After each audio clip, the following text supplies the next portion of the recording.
آج کی ویڈیو بہت ہی اہم ہونے والی ہے، اس لیے آپ دوستوں سے گزارش ہے کہ ویڈیو کو آخر تک ضرور دیکھیے گا۔ نمرود نے کہا کہ میں تمہارا خدا ہوں، یعنی میں تمہارے لیے اپنے سوا کسی کو معبود نہیں جانتا۔ متکبر بادشاہ تھا، سرکشی، بغاوت اور کفر شدید و نخوت و غرور سے بھرا ہوا تھا۔ اسی چیز نے اسے خدائی کے دعوے پر آمادہ کیا تھا۔ کہا جاتا ہے کہ اس نے 400 سال تک حکومت اور بادشاہت کی تھی۔ اللہ تعالیٰ نے اس جابر بادشاہ کے پاس ایک فرشتہ بھیجا۔ اس نے آ کر اس کو اللہ پر ایمان لانے کی دعوت دی، لیکن اس نے انکار کیا۔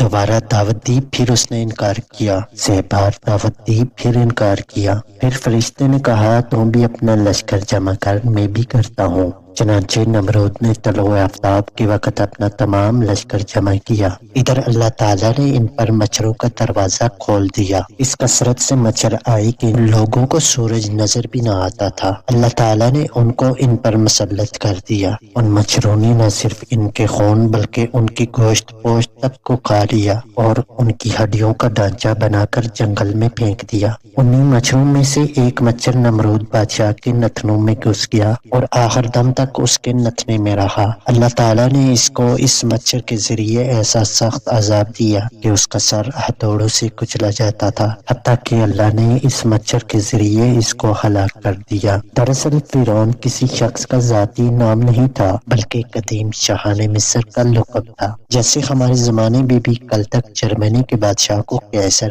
روس کے بادشاہ کو زار، ترکی کے فرمان رواں کو سلطان اور ولی دکن کو نظام کہتے تھے۔ آج بھی صدر و وزیر اعظم، شاہ اور چانسلر جیسے الفاظ ملک کے اعلیٰ ترین منصب پر فائز افراد کے لیے استعمال ہوتے ہیں۔ اس منصب میں کچھ ایسی تاثیر ضرور ہے کہ اس پر مطمئن ہونے کے بعد دماغ گھومنے لگتا ہے۔ اقتدار کے ایوانوں میں پہنچتے ہی حکمران بہکی باکی باتیں اور خدائی کے دعوے کرنے لگتا ہے۔ ساون کے اندھے کی طرح اسے ہر سو سبزہ ہی سبزہ دکھائی دیتا ہے۔ سبزے کا انجام اس کی نظروں سے اوجھل رہتا ہے۔ وہ بھول جاتا ہے کہ لہلہاتی کھیتی ایک دن خزاں کی زد میں ہوگی، بڑھاپا جوانی پر چھا جائے گا، ہریالی کو سردی اپنی لپیٹ میں لے لے گی، کھیتی چورا چورا ہو جائے گی، اسے پیروں تلے روندا جائے گا، ہر طرف خاک اڑے گی، اور نام صرف اسی کا باقی رہے گا جس کی ذات اور اقتدار کو زوال نہیں۔ جب زمین پر اکڑ کر چلنے والے فرعون اور نمرود اپنی تدبیروں کو عملی جامہ پہنا رہے ہوتے ہیں تو ارض و سما کا مالک بھی تدبیر کر رہا ہوتا ہے، اور بالآخر اسی کی تدبیر غالب آ کر رہتی ہے۔